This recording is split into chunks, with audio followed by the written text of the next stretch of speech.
Kemudian maka hitunglah frekuensi gain atau alelnya, ya, dan frekuensi genotipnya. Nah, kalau genotip itu yang kita lihat tadi albino, hijau kuning atau hijau-hijau itu hijau besar itu fenotipik ya. Tapi genotipnya nanti kita cek ya. Sekarang frekuensi alel ditentukan sebagai berikut. Alel G besar ya. Alerginya yang menyebabkan dia berwarna hijau atau tidak, G besar itu ada 1000, kemudian ada setengah dari 800 ya. Kenapa? Karena di G besar dia utuh, terdapat sebagai alel yang homozigot ya. Tapi di G besar G kecil dia sebagai alel yang heterozigot, sehingga hanya 50% alel G besarnya ya. Tapi di G besar dia 100%. Sehingga kalau kita lihat untuk frekuensi alel G besar itu 1000 tambah setengah kali 800 karena G besar G kecil. Sehingga dia separuhnya ya. Sehingga jumlahnya 1400. 1400 dibagi 2000 totalnya 200 tambah 800 tambah 1000 itu totalnya 2000, sehingga alerginya itu 75%, 70%. Sedangkan alergi kecil itu 200 tadi karena dia albino, kemudian setengah kali 800 karena ada di yang heterozigot. Ya. Jadi 200 tambah 400 itu 600, dibagi 2000 itu 0,3 atau 30%. Jika P frekuensi alel dominan, Q adalah alel resesif, sehingga P tambah Q itu sama dengan 1. 0,7 tambah 0,3 sama dengan 1. Itu sudah kita bahas. Kemudian frekuensi genotipnya kita hitung. Yang GG tadi itu 1000. 1000 dibagi 2000 itu setengah. Ya. Kemudian G besar G kecil itu 800 dibagi 2000 0,4, G kecil 0,1 karena 200 bagi 2000 0,1. Jumlahnya tetap juga 1. Jadi ketika kita melihat alelnya jumlahnya 1, probabilitas jumlah alel itu frekuensinya 1, maka jumlah frekuensi genotip itu juga 1. Ya. Jadi ini yang nanti menjadi dasar hukum Hardy-Weinberg ya.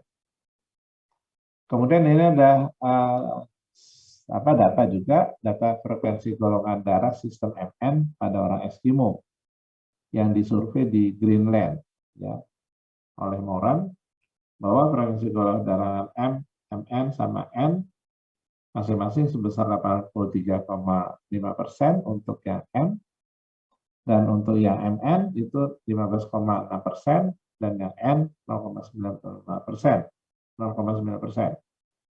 Ya. Ini diambil dari 569 sampel. Ya.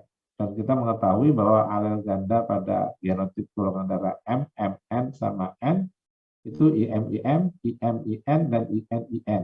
Ya. Jadi kalau dia M berarti IM-IM, kalau N, IN-IN. Tapi kalau dia heterozigot MN itu IM dan IN. Ya. Maka dari data frekuensi tersebut dapat dihitung besarnya frekuensi alel IM dan IN. Ya. Kemudian frekuensi IM itu tentunya dari IM itu 83,5%, kemudian ditambah IM-IN itu setengahnya, karena setengahnya itu adalah M besar, setengahnya N. Ya. Jadi setengah kali 15,6%. Jadi ALIM itu 91,3%, karena 15,6 kalau dibagi 2 itu 7,3, 7,8 ya.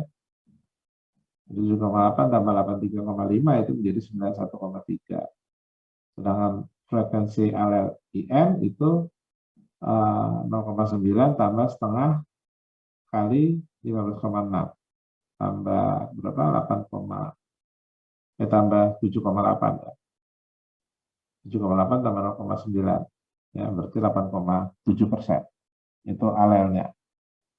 Kalau nanti dihitung berdasarkan ABO itu beda lagi, ya. Kita lihat. Oke. Dari hasil perhitungan frekuensi alel dapat digunakan untuk menentukan sifat lokus tempat alel tersebut berada. Ya. Dia bersifat polimorfik atau bersifat monomorfik. Ya.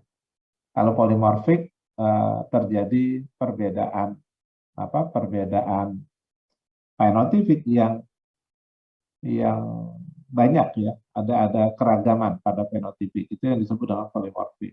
Tapi kalau dia seragam bentuknya, maka kita sebut dengan monomorfik. Ya. Oke, suatu lokus, oke.